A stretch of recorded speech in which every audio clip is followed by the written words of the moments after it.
നിലവിലെ ലോക ചാമ്പ്യന്മാരായ അർജന്റീന ഇന്ന് കളത്തിലിറങ്ങുകയാണ്. ഇന്ത്യൻ സമയം ഞായറാഴ്ച രാവിലെ 7:30 അർജന്റീനയുടെ മത്സരം. ജോർദാനാണ് അർജന്റീനയുടെ എതിരാളികൾ.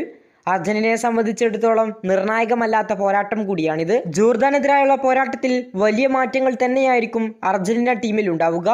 അവസരം ലഭിക്കാത്ത താരങ്ങൾക്കെല്ലാം സ്കലോണി അവസരം നൽകിയേക്കും. ഡിഫൻസിലും മധ്യനിരയിലും മുന്നേറ്റ നിരയിലും കാര്യമായ മാറ്റങ്ങൾ തന്നെയുണ്ടാകും.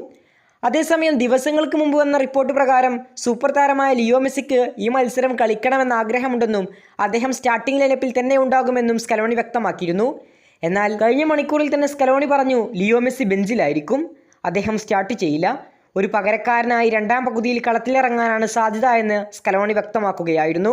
അപ്പോൾ തന്നെ മാധ്യമപ്രവർത്തകന്റെ ചോദ്യം ഇങ്ങനെയായിരുന്നു: ലിയോ മെസ്സിയാണ് ഗോൾഡൻ ബൂട്ട് റേസിൽ 1-ാം സ്ഥാനത്ത്, ഇത് സുവർണാവസരമാണ്, അപ്പോൾ മെസ്സിക്ക് ഗോൾഡൻ ബൂട്ട് വേണ്ടേ? ഇതിന് സ്കലോണിയുടെ മറുപടി ഇപ്രകാരമായിരുന്നു. ലയണൽ സ്കലോണി പറഞ്ഞു, എന്നോട് ലിയോ മെസ്സി വന്ന് പറഞ്ഞു ജോർദാനെതിരായുള്ള മത്സരത്തിൻ്റെ തുടക്കത്തിൽ ഞാൻ ബെഞ്ചിലിരുന്നോളാം. അദ്ദേഹം തന്നെയാണ് എന്നോട് ഇക്കാര്യം പറഞ്ഞത്.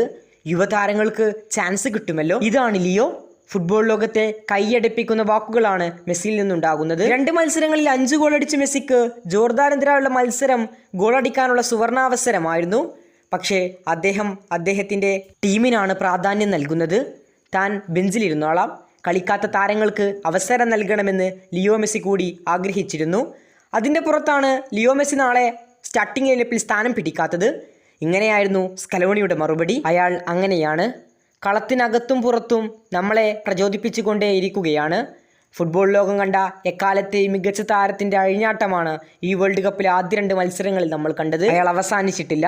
വരുന്ന ഓരോ മത്സരങ്ങളിലും ഗോളും അസിസ്റ്റുമായി അർജന്റീനക്കായി ഏറ്റവും മികച്ച പ്രകടനം നടത്തുമെന്ന വിശ്വാസത്തിലാണ് ഓരോ അർജന്റീന ആരാധകരുമുള്ളത്. കൂടുതൽ ഫുട്ബോൾ വാർത്തകൾക്കും വേൾഡ് കപ്പ് വിശേഷങ്ങൾക്കും വേണ്ടി ഇപ്പോൾ തന്നെ നമ്മുടെ ചാനൽ മറക്കാതെ സബ്സ്ക്രൈബ് ചെയ്യുക. വേൾഡ് കപ്പിലെ കൂടുതൽ വാർത്തകളും വിശേഷങ്ങളുമായി ഇനിയും കണ്ടുമുട്ടാം.